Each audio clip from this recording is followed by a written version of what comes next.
एक मकड़ी थी। उसने आराम से रहने के लिए एक शानदार जाला बनाने का विचार किया और सोचा कि इस जाले में खूब कीड़े और मक्खियाँ फंसेंगी और मैं उसे आहार बनाऊंगी और अच्छे से रहूंगी। उसने कमरे के एक कोने को पसंद किया और वहां जाला बुनना शुरू किया। कुछ देर बाद आधा जाला बुनकर तैयार हो गया।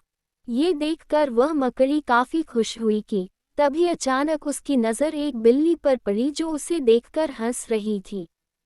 मकड़ी को गुस्सा आ गया और वह बिल्ली से बोली, हंस क्यों रही हो? हंसू नहीं तो क्या करूं? बिल्ली ने जवाब दिया, यहाँ कोई मक्खियाँ नहीं है, ये जगह तो बिल्कुल साफ सुथरी है, यहाँ कौन आएगा तेरे जाले में?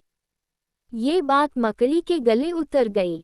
उसने अच्छी सलाह के लिए बिल्ली को धन्यवाद दिया और जाला अधूरा छोड़कर दूसरी जगह तलाश करने लगी।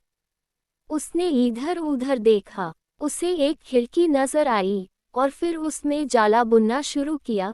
कुछ देर तक वह जाला बुनती रही, तभी एक चिड़िया आई और मकड़ी का मजाक उड़ाते हुए बोली, अरे मकड़ी, तू भी कितनी बेवकूफ है।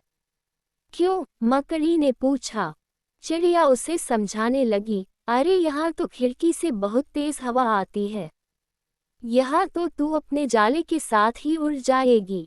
मकड़ी को चिड़िया की बात ठीक लगी और वह वहाँ भी जाला अधूरा बना छोड़कर सोचने लगी अब कहाँ जाला बनाया जाए।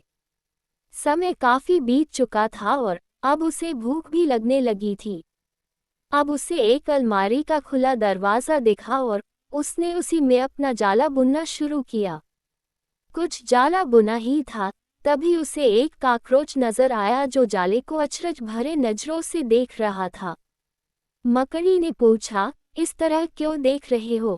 कॉकरोच बोला, अरे यहाँ कहाँ जाला बुनने चली आई, ये तो बेकार की अलमारी है। अभी ये यहाँ पड़ी है, कुछ दिनों बाद इसे बेच दिया जाएगा और तुम्हारी सारी मेहनत बेकार चली जाएगी। ये सुनकर मकड़ी ने वहां से हट जाना ही बेहतर समझा। बार बार प्रयास करने से वह काफी थक चुकी थी और उसके अंदर जाला बुनने की ताकत ही नहीं बची थी। भूख की वजह से वह परेशान थी।